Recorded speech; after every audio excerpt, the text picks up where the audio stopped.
Dun, dun, dun, dun, dun. Good times. Dun, dun, dun. It got warm here this week. I don't know about where you're at, Katie, but We've had some heat. It's been lovely. it got fucking warm this week. So I've been enjoying driving around on my scooter. It's been nice. But we will jump right into it this evening. Dun, dun, dun. You're about to witness the strength of creep knowledge.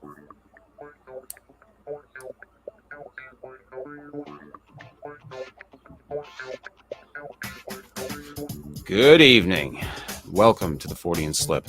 This is episode 216. Satanist Depraved Lifestyle, story at 11.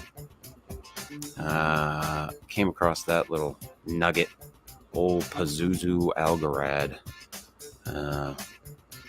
Just looking around on Hulu one day during my whole COVID, lying in bed, not doing a fucking thing for days on end. I stumbled upon this series, this Vice series called The Devil You Know, and just binge watched both seasons. But the first season was all about Pazuzu Algarad, and I was just like pretty much enthralled with the whole story, and then I passed it on to Katie. Passed it on. Wow, we've only been live for 10 seconds, it says. Mine says 7 minutes and 13 seconds. So Wow. We've been live for 7 minutes. Holy shit. As always, folks, if you're listening to the show live, we encourage you to go over to anchor.fm/40slip and subscribe to the show. And you can also find it wherever you download your podcasts. I am gonna figure out getting the video onto the podcast platforms. I got to look into that this week, so that the video will be available there as well. I just have to make sure that it translates to the other platforms, the audio. And as always, go over and check out the Facebook page, facebook.com/the Fortean Slip. Those of you who are listening on YouTube, those of you who are watching or watching/listening over on Facebook are probably on the page. So, and the new artwork is out. I have it behind us here, behind me. That was done by MJ Hiblin. You can find him on Instagram. I think it's MJ Hiblin Art. But if you look him up, you'll find him right away. He did some interesting COVID art that took off in the beginning of the whole COVID thing, and he caught my attention. He did a bunch of superhero shit that I thought was really cool.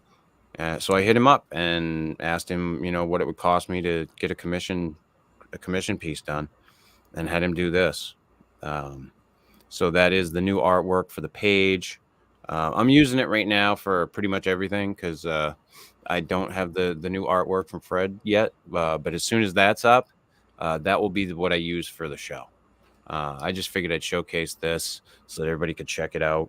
I was talking with Katie before the show, and I will probably do some type of a t-shirt with this artwork and with the old artwork. I will probably offer both, if not both together on the same shirt. So one on the front, one on the back. But that's I gotta make those decisions and figure that out logistically. All the fun stuff. That's always fun to do. So I'm looking really choppy on my screen. Am I coming across choppy to you? yeah, a little staticky. My voice is? No, visually. Oh, visually. Okay. All right. Well, hopefully it fucking straightens out. We shall see. But yeah, COVID seems to be holding on. That's been fun. Probably gonna have to take a break from smoking weed and try to fucking reset, because I can't. My lungs are just fucking shot after that. And I've been like struggling with it for the past say like half a week. It's been pretty rough. So I'm definitely gonna do something for that for a little while, just to try to reset. Um, and I know it's because of COVID. Like, it's very obvious. Like, the timetable is like, my wife was like, "Yeah, you think?" Like, yeah, I suppose. So yeah, there's that. It's been an interesting time. So yeah, I came across that, and that's why I decided to do that this week. And otherwise, it's just been a shit show. I am getting done where I work currently. I'm going somewhere else. That's kind of exciting. Get a nice little bump in pay, which I needed. And fuck, with the way everything's going right now, I definitely need it. Holy shit. Yeah. Times are tough out there. Yeah. Katie and I were talking about gas prices right before the show. Katie wants to reach through the computer and strangle me when I told her what I put in my scooter. She's like, "You fucking prick. What are you talking about? You spent a lot." Yeah. It's like, yeah, it's like 4 times what I would normally spend. That's a lot to me. But it's nice to it's nice to be able to have it, though. As long as the weather's nice, I can fucking drive that thing everywhere. Yeah. And like today, I went to go fill it up, and I was driving through town, and something was going on. So they were redirected. The cops were redirecting traffic. So I decided not to even bother to come back down through town. I went up into Saco, which is right next door to us, and came back and down around through another back road. So I took a nice little long drive, and really enjoyed being out and about. And like I said, it's been beautiful. It's been like 70 something degrees for days. It's been getting up into the 70s up here. So it's been enjoyable. And I've tried to get out as much as possible. Excuse me, especially with having COVID. I figure that fucking fresh air and everything do me good. The sun. And I mean, even while I had it, I mean, Christ, I go out, I've got my helmet on. It's not like I'm fucking getting close to anybody. I'm just Right. friggin' getting out, getting some fresh air. I would drive around like at least once a day while I was sick. I would Oh, just that's get out good. and just to get out and just get some fucking fresh air. Yeah. So I did that. I definitely did that. And I do feel better. It's just like I said, I've got that shit that's holding on. I was telling Katie earlier too. I was just, fucking can't get out of my own way. Feel kind of tired. I don't know if that's part of it. Probably, more than fucking likely. So, and from the sounds of it, other people are experiencing it too. So it's not easy coming back into it. And I've said this before too. Like, I think the thing that people need to take into account when they're looking at this is, what are the long-term effects? What? Yes, is it just a cold or whatever, or a flu-like thing? Yeah, sure, absolutely. But what are going to be the long-term effects? Especially where we're going to be people are going to wind up having this thing multiple fucking times. I talked to one guy, the guy that delivers my weed, as a matter of fact. He's gotten it twice. Yeah, So it is still something new that still needs to be legitimately, studied and looked into. So yeah, I think the jury's still out, I guess. For me, yes. Do we know some things? Absolutely, sure. But in a lot of cases and on a lot of things, the jury's still fucking out. So yeah. take that into account. Take it as you will. Amy Exhale says, hey Amy, how are you? Good to see you. None of the other usual suspects have showed up this evening, as of yet. Usually some of them fucking filter in. Old Dean, and although Dean's been missing the show lately, Yeah, I haven't he's been seen him in a few catching weeks. it afterwards.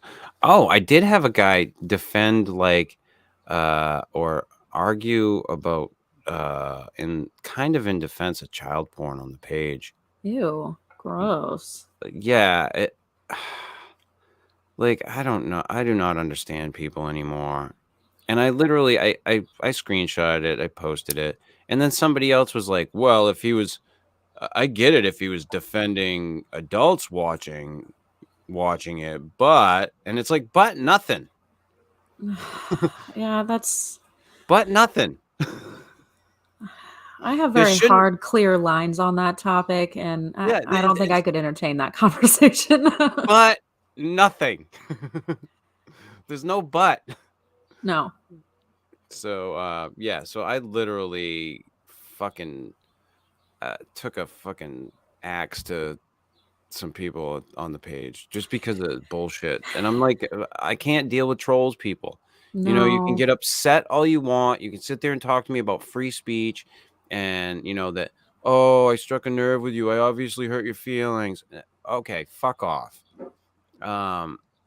I just don't want to have these arguments and these discussions on my fucking page. No. I posted something that is meant to make you fucking chuckle or think for a second. It's not meant to go, let's start a fucking argument about, how this is a bullshit meme and there's so many other instances of fucking Christ. Just shut your fucking mouth. Go away. I don't have time for that. And I'm sorry if that offends people, but that is how the page is going to be. Call it authoritarian or whatever the fuck you want. Call it a dictatorship. I don't give a shit. It just is what it is. I'm not going to put up with that. I'm just not anymore. So there's that. So let's jump into the fucking news for tonight. I got some pretty decent stories, I think, this week.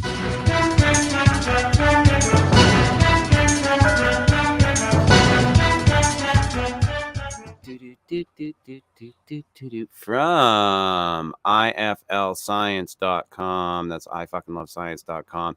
Scientists have created a molecule that can store solar energy for 18 years. Researchers say they have taken a key step forwards in making a molecule that can store solar energy.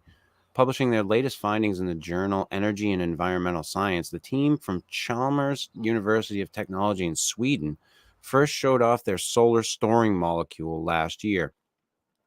Made from carbon, hydrogen, and nitrogen, the molecule is transformed into an energy-rich isomer, one made of the same atoms but bound in a different way. When it is hit by sunlight, the isomer can then be stored as a liquid, with the energy being used later, much later.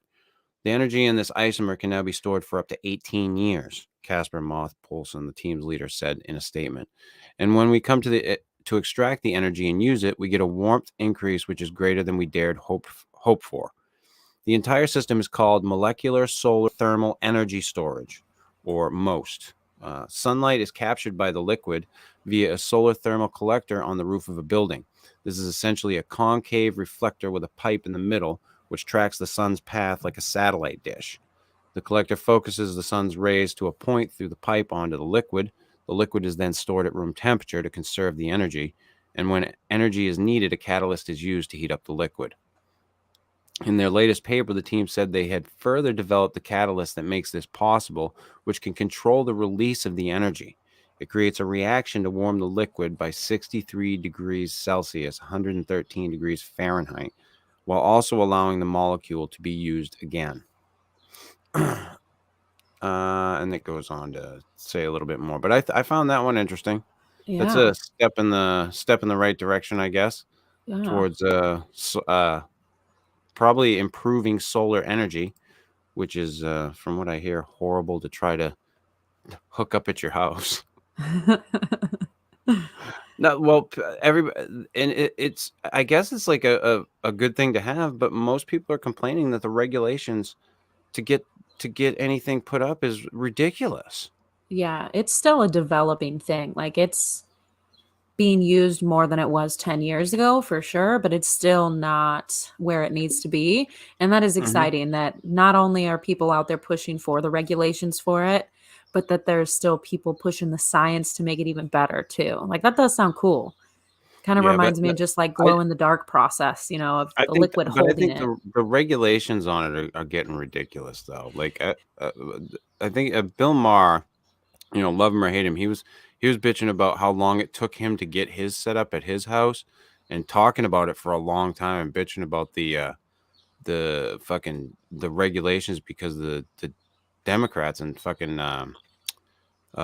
California, the overregulation Yeah. of it. And I just think that in a lot of those cases, that's the case. It's this over regulation of it. Let's just fucking let Yeah, people use it. I for mean, sure.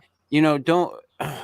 My big thing with the whole thing is, don't poo poo completely on these renewable energy sources, but don't fucking don't rah 'em as the next best thing to slice bread. You know what I mean? Like, Yeah, it's an let's evolution. It has to go through the process. right. It's not gonna solve the problem today. No. Like, I was just watching a news segment just today, um, where a guy was talking about, listen, we're going to be dependent upon fossil fuels for a long time. You know, uh, Love or hate that statement, it's true. Yeah. We're going to be. Now, should we try to transition to other things and maybe take some of that load off? Fuck yeah, absolutely. But let's do it the right way. Let's not just jump into it with both feet and not fucking know what we're jumping into, which Yeah. is what a lot of people want to do. They just want to fucking do it. And I just don't think that's the way to go. But No. I think this story was one that gave me a lot of hope, big time hope. Yeah. Because I think one of the problems with solar energy is that it's not super, super efficient. And it could stand to be more efficient. With something like this, maybe it can be, Yeah. which would be really good. All right, get rid of that fucking one. See, I need somebody to fucking be able to slide this shit around for me. I'm not that snazzy though. What do I want to do next? Let's do a Bigfoot story, Katie. Why not? It's an old, but kind of new, I guess. I don't know. Sort of like when they bring it back. From the dailystar.co.uk, Russian Bigfoot appears to chase. Oh, of course, something popped right up in front of the fucking goddamn headline just as I'm reading it. Russian Bigfoot appears to chase terrified family car in chilling footage. A terrified family were spotted fleeing from a Bigfoot in chilling footage captured in Bashkortostan, Russia. The chilling clip shows a black ape-like figure running through long grass behind the vehicle as the family are heard whimpering in fear as they film the creature through the passenger side window. In a translation the by that doesn't sound right. In a translation of the by Igor Burtsev, a Sasquatch expert, the family were panicking and telling each other to close the windows but to keep shooting the footage. The video, which has resurfaced on Bigfoot Tony's YouTube channel, was initially captured in 2016 and has garnered over 314,000 views. Many believe the clip to be compelling evidence that Bigfoot exists, even if others weren't so convinced. One user said, "Very interesting, looks pretty real to me, and the family's reaction seems natural and honest." They seem to be stopping several times to get a better look, possibly annoying the creature, causing it to give chase. The stills are compelling too. Another wrote, "This to me just comes across as the real deal and is scary as heck." A third said, "I believe it's real. Look at how much territory it covers in a short time. Pretty hard to imagine a person in a costume going that fast through rough terrain." Do you remember this one, Katie? Yeah, I do have a vague memory of it. I'll pop up the image of it so you can take a look at it. I seem to remember the kids whimpering. In the video, Mm-hmm. yeah, that's the image Yeah. one of the first image that they show in it. And I'm sure you could pop up the video if you're really looking for it. Is that it over on the side here? That might be it over here that they're showing. Yeah, it Yeah. is. But I mean, I don't know. As with a lot of these things, it's, you know, I know Phil would say he could probably tell you that it's, you know, something. You know, in a lot of these cases, no one can come out and definitively say it's this or that unless there's complete and total reason for them to.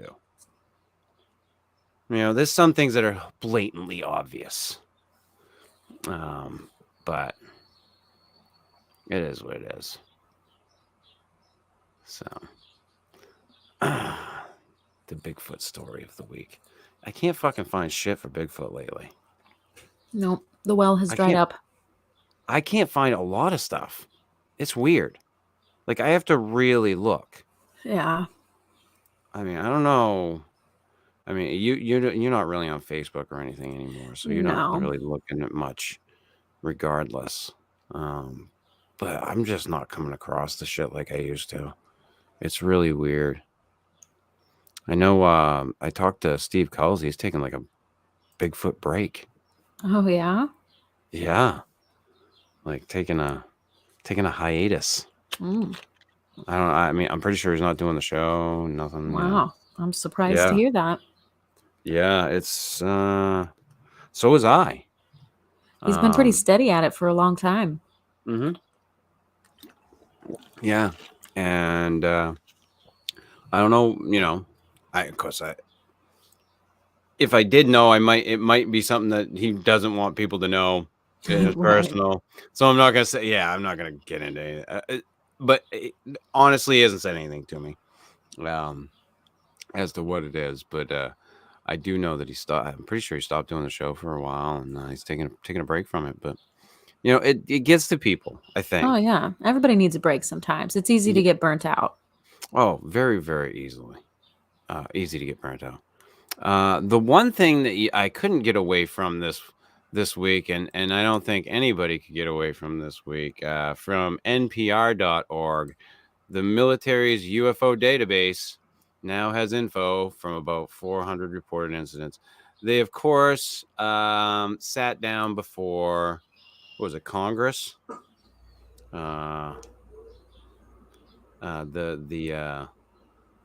gave the UFO report this week. What was it? Monday? No, Tuesday. It was the day after we did the show. Which I'm surprised I didn't catch it to like announce it for the news. I'm like so not with it when it comes to these topics a lot of times. And again, it like wasn't something that was popping up in my feed either. Like I wasn't getting hit with anything saying that this was coming up. I knew that something was going on, but I didn't, you know, save the date or anything for this one. Well, it's not saying much, but I didn't see anything about it either. So, right, but I mean, I think it's lost some of its pizzazz, and like you and I have talked about this. They're not releasing anything of any importance. No. And we've heard this fucking song and dance before. It's the same bullshit. We don't really have anything, but we might, but we don't. But we're not sure. It's, you know, it's doing some weird stuff. It's all been super weird. I don't even know anymore. Like, what is it? Do they know? I've felt really weird about it ever since the Pentagon started releasing this stuff a couple years ago. And I've just felt real weird about it the whole time. Something about it just is stinky to me. I don't like it. Yeah, well, I don't either. I think that it's... I think that there's some truth to it. Yeah. This is what I'll say. I think there's some truth to the stuff, the release. What I think happened is that stuff got released that they didn't expect. And they had a choice to make. They could embrace it and use it as a convenient distraction, or they could deny it and go down the normal Men in Black style cover-up campaign. And they decided to embrace it for some reason. That's the part that's weird, is why. Yeah, To why me, there has to be a bigger reason why. I just don't know what that reason is. And I think it's because it's a convenient distraction. It's like the Amber Heard Johnny Depp trial. It's a convenient distraction. Oh yes, I'm very, very distracted. Pay attention to this hand over here. Yeah. Don't look at what this hand's doing over here as we take all your money and send it somewhere else. Yeah, that's a convenient fucking distraction, is all it is. I do believe that. And that's why I don't hold much, or I don't think these hearings or whatever the fuck these things are hold much weight. Like, they're not telling us much. I went through what they allowed the public to hear. It was dog shit. Did you check it out at all? No. Oh my god. Oh my god. But I'm It not was so surprised bad. that it's dog shit. It was so bad. So bad. Oh god, that fucking thing is killing my ear. That damn fucking, I need a new headset. God fucking damn it. Yeah, it was so bad. Like the things that were brought up, the videos that were gone over, I'm like, what is this? What are we doing? And I guess I'll kind of go through this news story from npr.org. A database of reports of UFOs now includes about 400 incidents, up from 143 assessed in a report released about a year ago. A Navy intelligence officer told lawmakers at a congressional hearing on Tuesday. The military's 2021 report said no evidence of aliens had been found. Scott W. Bray, the deputy director of naval intelligence, told lawmakers that they still haven't uncovered anything non-terrestrial in origin, even though there are incidents they can't explain. None of the documented objects had attempted to communicate with U.S. aviators, and no attempt had been made to communicate with them, he said, as they all appeared to be unmanned. Reports of unidentified flying objects, now called unexplained aerial phenomena, or UAPs, by the military have been increasing, said Bray. He cited improved sensors, an increase in drones and other non-military unmanned aerial systems, and aerial clutter such as mylar balloons as causes for the uptick. And I'm not going to go any further with that, but that's I think it's just, like I said, it's part and parcel. It's normal. It's the normal bullshit that they're giving it. They're just feeding us the normal array of crap. I don't know if that's how you feel about it, Katie, but I don't know. Using the word normal in reference to the topic seems weird to me, but I see what you're saying. It's all weird to me, but yeah, they didn't give anything substantial, and maybe that's why nobody's talking about it, because there's nothing to talk about. yeah, there's they didn't bring up anything that shocked me. Right. It was just, okay, this again, or we're going to talk about that. Like, something was brought up. I can't even, it was crazy. It was like a crazy incident. And no one even wanted to acknowledge it. So I just don't, like I said, I don't know. I don't know if it's become like a soap opera type thing for the American people, or what at this point. It just doesn't seem right to me, that what's going on with the whole release of information about UFOs. I find it to be very suspect. Yeah, it's bizarre at the very least. Yeah, I think we really need to take a step back and look at that before we just accept it as the government's just being straightforward with it. Because I don't think so. I don't think so at all. All right. Nope. Next up on the news, let's see here. Let's go with this one from Newsweek.com. Thieves return idols to temple priest after being haunted by nightmares. A group of Indian thieves returned 14 stolen idols to a temple priest after being haunted by scary dreams, said The Guardian. According to the outlet, the thieves stole a total of 16 idols last week from a 300-year-old temple of Lord Balaji, or I hope I pronounced that right. I don't want to have fucking haunted, scary dreams. An incarnation of the Hindu god Vishnu.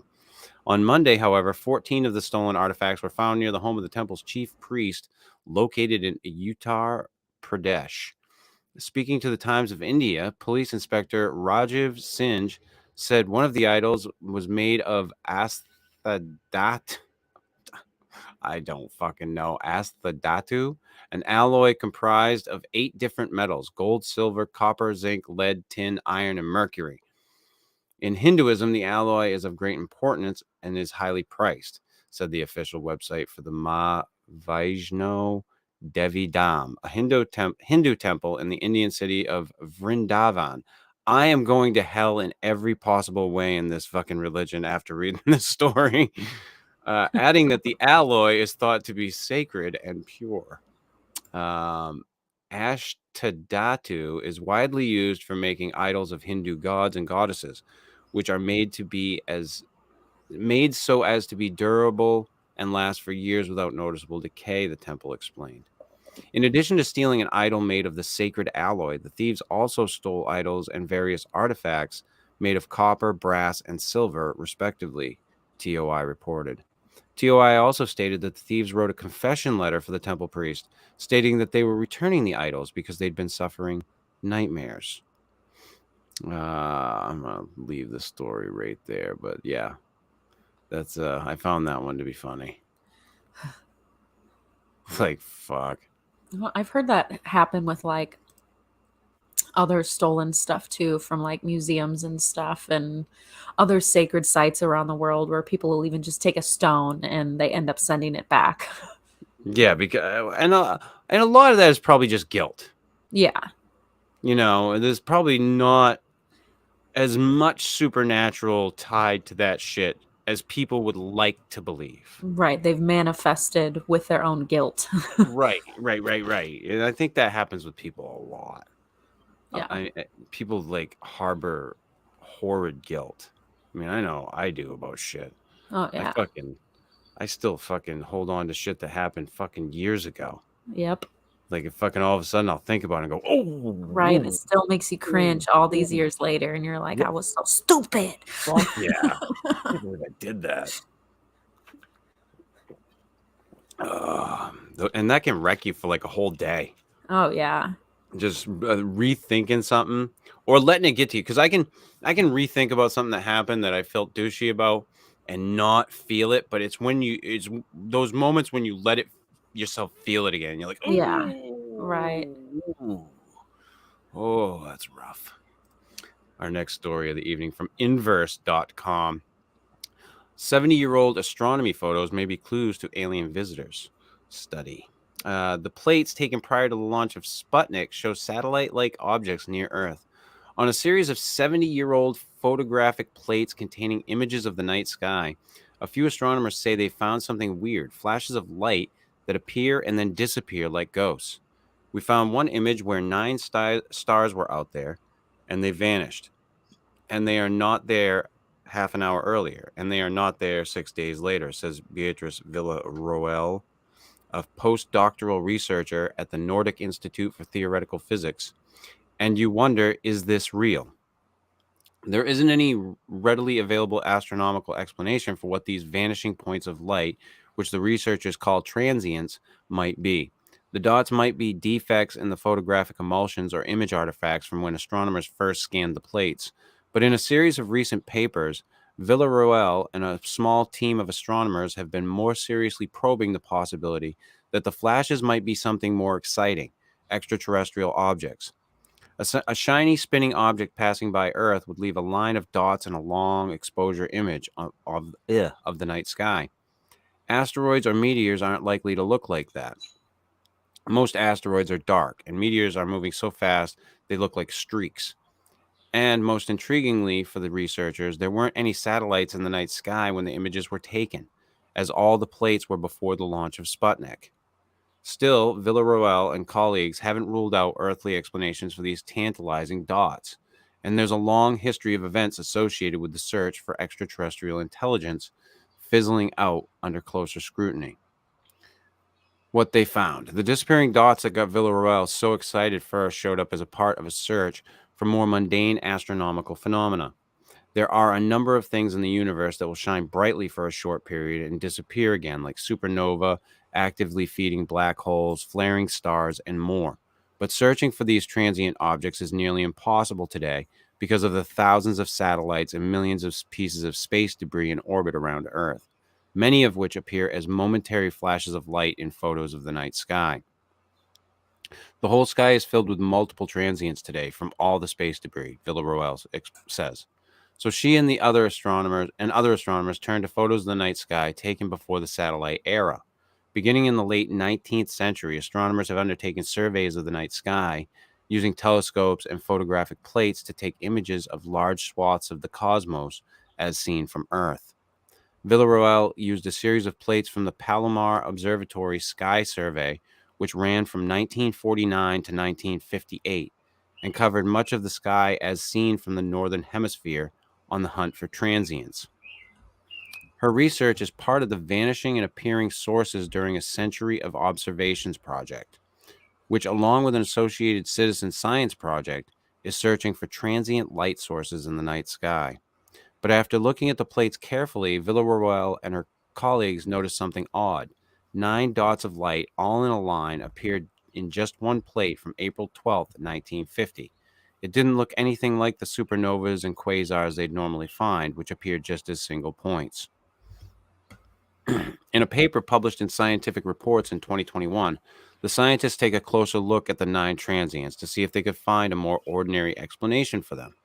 They ruled out astrophysical explanations, passing airplanes, asteroids, and other known light sources. The dots could have come from contamination caused by nuclear fallout, they say. It was the era of nuclear experimentation, after all. But no known tests happened in 1950.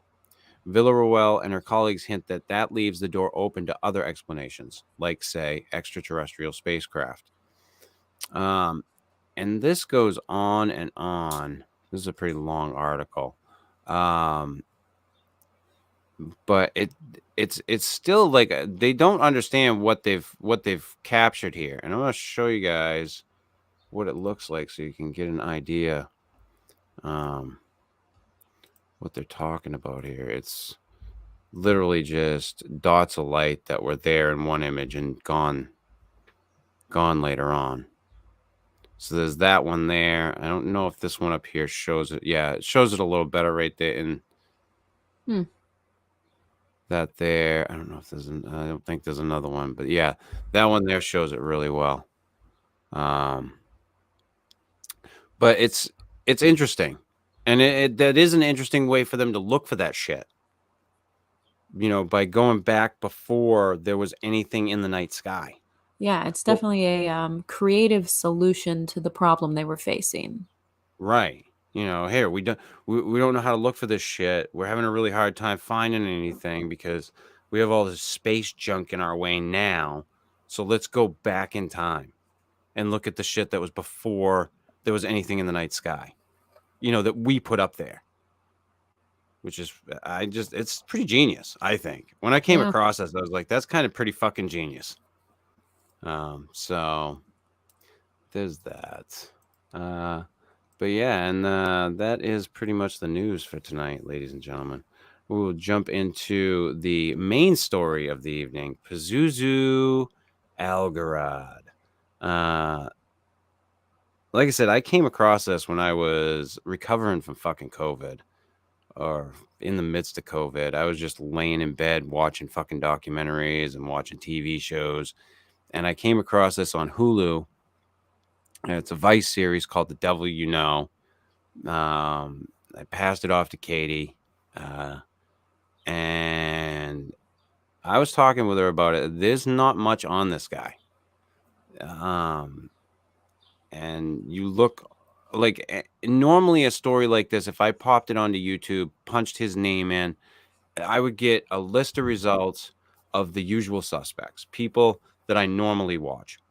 Doesn't fucking happen. Barely anybody's done anything about this guy. And the Vice documentary is like the most comprehensive thing out there. So what did you think about it, Katie? I thought it was really well done and filled in a lot of gaps of things that you really didn't know. The little bit you can find on it sounds absolutely insane, and then you go to dig deep and there's no answers to any of the insanity. Yeah. And this really kind of at least opened the door and shed some extra light and added in some extra players into the scene. So it was interesting. Yeah. So this guy, Pazuzu Algarad, he was born John Alexander Lawson, and he legally changed his name to Pazuzu Ilah Algarad. The Pazuzu is supposedly a demon. It's from the fucking Exorcist. I know that. And Ilah is like it's similar to Allah. And I don't know what the fucking Algarad means. It says here that the surname Ilah Algarad means the Lord of the Locusts, I guess. In court, he was asked what his name meant, and I think he said it was a God's name or a Lord's name, one of the two. Yeah. But he was born in August 12th, 1978 in San Francisco. And they moved to North Carolina. I don't know where he lived in. Was it outside of Raleigh? Yeah, I think so. I want to say. And when they moved to North Carolina, he supposedly he changed. Like his whole thing changed. He started like drinking heavily. They said like a fucking case of beer a day. He's at some point he stopped showering, bathing at all, cleaning up, brushing his teeth, anything. Like he thought that filth gave him power. And he went down this like whole I'm a Satanist route. If you talk or if you listen to the if you talk, because I haven't fucking talked to any of them, but if you listen to the interviews of the people that were his friends, like Matt Flowers is one of them. I think that's the guy's name. Yeah. He'll say, that he would always talk about like this devil worshiping Satanist shit, but Matt was always like, yeah, whatever, dude. Like he never really gave it any credence because he always felt like it was just Pazuzu being a douchebag or Pazuzu just having fun. He called it having fun. So it's very weird, like this whole dynamic with his friends too, like how his friends viewed him, and like the house that they lived at in North Carolina on Nob Hill Drive, I want to say it is. It was just disgusting. I guess when they first moved in, like the mom kept it okay. Like there was one neighbor that said, when they first moved in, they had like cream colored carpets, everything was beautiful.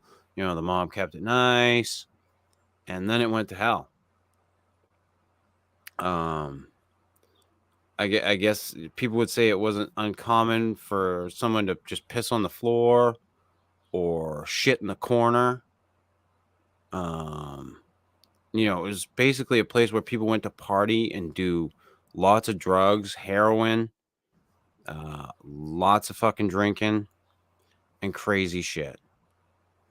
And at some point during all of this crazy fucking shit that's going on, with this dude who fucking filed down his teeth so that he had fucking sharp teeth, had fucking women that he called his fiancées. He was trying to fucking have orgies in his house, and people were always running around naked, like just filthy shit. And all filthy. Like nobody's fucking, like all these people are just not bathing. They're just dirty from all the accounts that I heard anyway. I don't know if that's how you took it, Katie. Yeah, it seemed like a disgusting mess, and it was all very bizarre to try to understand, considering he did live with his mother and she was in the home. Yeah. Yeah. Oh, It's yeah. hard to come to terms with in your mind. And they said, I like how later on they say like that the mother's area of the house wasn't exactly clean, but compared to the rest of the house, it was immaculate. Yeah. So like this place was just atrocious. Like just fucking smelled like piss and shit. Animals everywhere. At this point, you know, Pazuzu is, you know, claiming to be this fucking full-on Satanist. He's, I guess his mother's like bringing him home like animals from the pet store to fucking sacrifice on the full moon and shit. Some fucked shit. Yeah, like she was bringing him home like rabbits and things like that. And he would like fucking take them down to the river and like cut their fucking hearts out and shit. Well, I'm and just cats. One of the neighbors said she saw a cat hanging from one of the tree branches once. oh, that doesn't surprise me at all. At all in this story. Nothing surprises me in this story. One fucking bit. So, I mean, you got all that going on. And then there all of a sudden these stories start coming out from people who hang out at the house that Pazuzu has killed somebody. And I have a timeline which I could go through, and I really wanted to kind of stick to that, but I don't know how much it tells of the shit that goes through. But I wanted to explain to people how many times people went to the police about this guy and said, hey, I've heard a story that this guy has a body in his backyard. You should go check this out. Like, before the cops actually went and dug in his backyard, actually went and found something, and they didn't just find one body, they found two.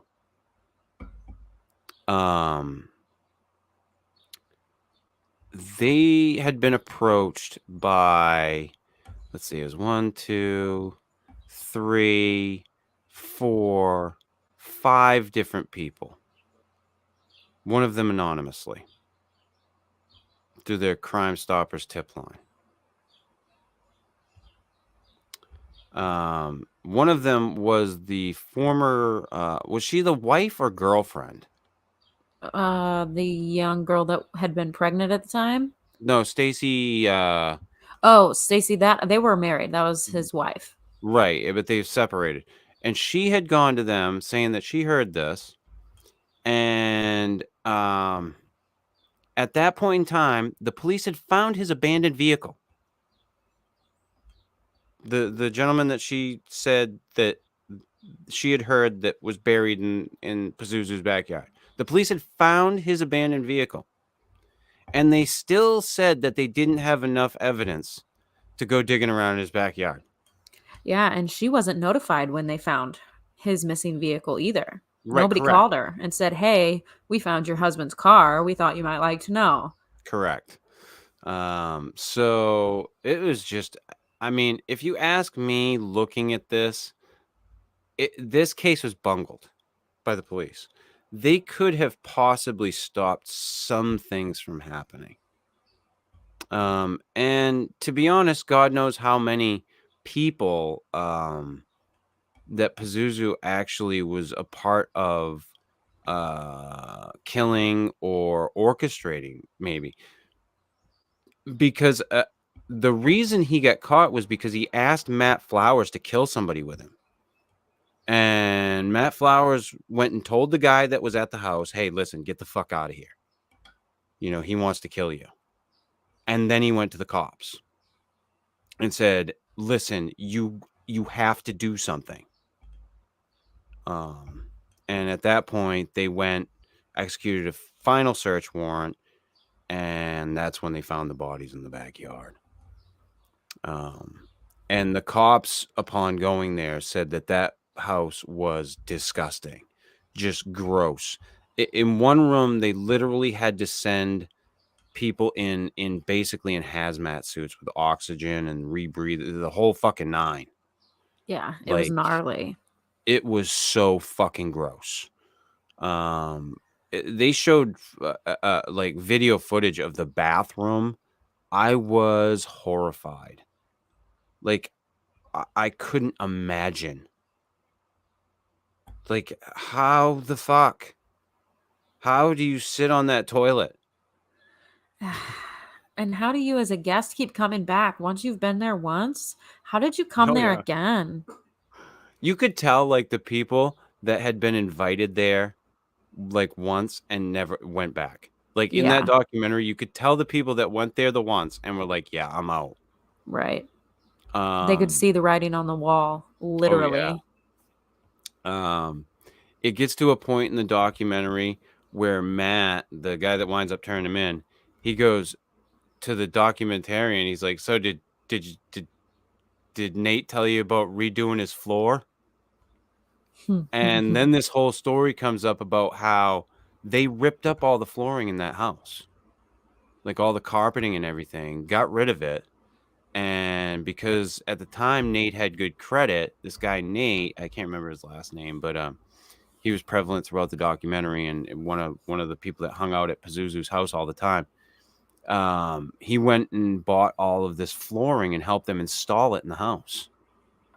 And it's a weird scene because it seems like they almost get him to cop to helping him clean it up. Mm-hmm. Well, he did. I mean, he kind of said he did, and then they asked him further, and he backpedaled. Yeah, it seems like he did, and yeah, I think you're right. I think he just kind of backpedaled on it, but he looked super suspicious. Yeah, and when he gets hauled into jail later on in the documentary, he is super worried about anything coming out about the Pazuzu case. So this whole thing was just, and in the end, as far as we know, three people lost their lives. There's the two people that were found in the backyard. I'd have to go through. Are they right here? Trying to look through this to see if I can find the names. Joseph Chandler is no, that's the one. Joseph Chandler's the one where he was charged as an accessory after the fact. That's the guy that was shot in the back of the head. They claimed it was an accident. And the other guy took the rap. And he wound up only getting like parole or some bullshit or probation. Yeah, something light. Yeah. And then where is it that they announce who the fuck it was? So this is why I hate getting these fucking news stories and not being able. Oh, here we go. It was Joshua Wetzler and Tommy Dean Welch that were found in the backyard. And that was the one that everybody was, they were boasting about the fact that they'd killed. Josh was the one that they were boasting about killing. Yeah. And come to find out, the mother was present. Like, she watched him shoot him and then left for work. And she lives in her house somewhere. Just nothing happened to her. Yeah, that's the only thing that really got me in this documentary, and it's still, how did she get away with just kind of disappearing in, like, she did no press. I don't know that she even gave so much as an interview with police. Like, nothing, Yeah. nothing. Yeah, it's pretty How? weird. The whole thing with that, and it makes me wonder, like, why did the cops not take an interest in that? Yeah, Why did she wind up with nothing? right. Like, literally nothing. Like, you were present. She should have gotten accessory charges. Like, why didn't she? Like, you were I don't there. know. It admitted in court that she was fucking there when he shot Josh, and then she just continued to get ready for work and left for work because she I had to go to think work. the only thing I can think of is that I know a majority of US states do have a law of protection that says it's kind of like a spousal benefit of, you don't have to testify against a spouse, and sometimes parents don't have to testify against their kids or be held responsible for it. I don't know, but it's weird to me how she's just completely gotten off with no answers to anything. Bitch, your house got tore down and you got Yeah. nothing to say. Yeah, and you let it, like, it's obvious that you took some pride in your house in the beginning, Right. and you allowed it to just fall into depravity. Which, and of course, she, to a certain degree, was obviously a victim of Pazuzu, too. Oh yeah, well, Obviously, he had he was some. he was abusive to her. Right. You know, yeah, there's definitely some shit going on there too. But But again, when it comes to kids and parents, I always look to the parents yeah. because it's generally the parents that are to blame. You know, yes, in some cases you wind up with some psychotic kids. You know, they exist in the world. They happen. Um, but by and large, I think things can be explained by how the parents have raised these children. Yeah. And I think the parents are culpable in a lot of these situations. You know, I don't know if it's so much as like legally when it comes down, but in this case, she was there. So yes. But you know, I don't know how much we can argue like in a court that they're responsible, but to me they are. Right. Because when you look at serial killers, every single one of them can be traced back to like either a mother or a father, generally a mother when it's a dude. Yeah. And do I think that we should be hauling all of these parents into court? No. But do I think that they hold responsibility? Absolutely. Yeah. And At some in point, this, if shit was that go ahead. bad, if shit really got that bad, she should have and could have sought help, because this wasn't something that was just going on for a few years and then it came to a head. It was that bad for a long time. Oh yeah. Many, many years. So at some point, Yeah, something could have been done by somebody. it's a hard one to choke down for me. It is. As a parent, hey, like you gotta like at some point you gotta go, wait a minute. Like, all right. This little experiment of filthiness. It's gone too far. Yeah, I mean, like I'd have to look at my kid and go like if it was Odin, I'd be like, dude, shower? This week, maybe? As it is, I've already, got a child that I have an issue with that, but there's showering that happens. I don't have an issue where there's like fucking years going by. Right, like a year and a half. Ugh. Ugh, that's so nasty. They Just the called way him they, Poop Boy in school because he smelled yeah, like poop. yeah, and he didn't care. But No, I get. They say he became this agoraphobic guy, but this is what gets me. He was so agoraphobic, but his house was like always full of people.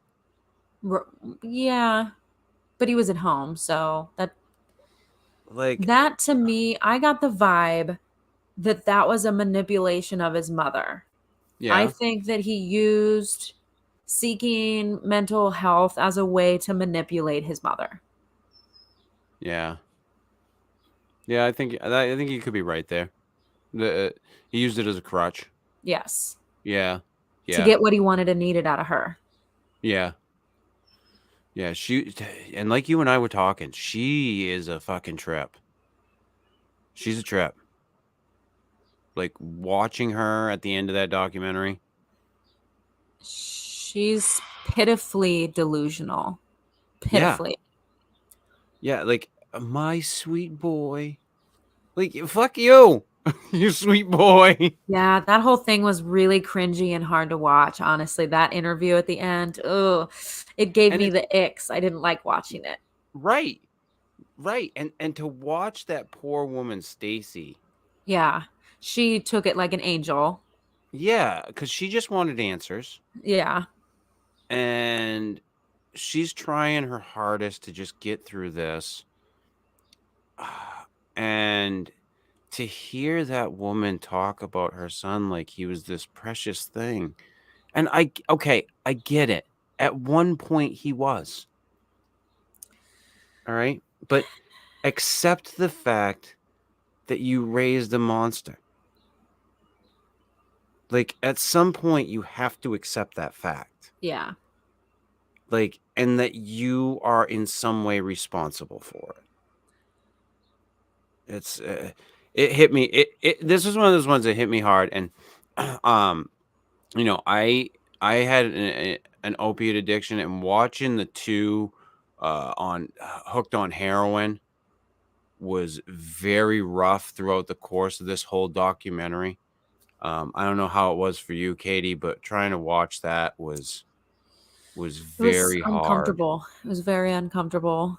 Their whole journey is not easy to watch. Watching how it affected Matt, and what it did to his thought process about the whole thing, and you can watch it unfold over the course of this documentary. How he just like he can't process it, and it's sad. It's really sad. Um, if you want to look at it as a fucking human being, I guess. Yeah, I mean, it is a good watch. Yeah. It was well done. Yeah, it's hard. It was hard for me because I'm so used to streaming services now that to watch something that was obviously put out on TV Yeah, that with bothered me a little bit too. The repetitiveness of, yeah. when they and coming back Hmm. from the break. That was a little exhausting, but Yeah, I don't. yeah, but it was good. So it was Yes. worth it. Yeah. So yeah, folks, I recommend if you're into that type of thing, check out the story of Pazuzu Algarad. God knows if there's victims that they don't know about. To be honest, he winds up killing himself in jail. Spoiler alert. You can, I mean, fuck, you put his name into fucking Google, you can find out he's dead. But I won't give too much away in case people want to like go down the road of watching it. I Oh, like yeah, talking there's about these lots there. things, but I also like leaving at least a little bit for you guys to be able to find out for yourselves or delve into, so I don't lay it all out on the table. Plus, I'm not that great at laying it all out on the table anyway, so I give you a nice little overview.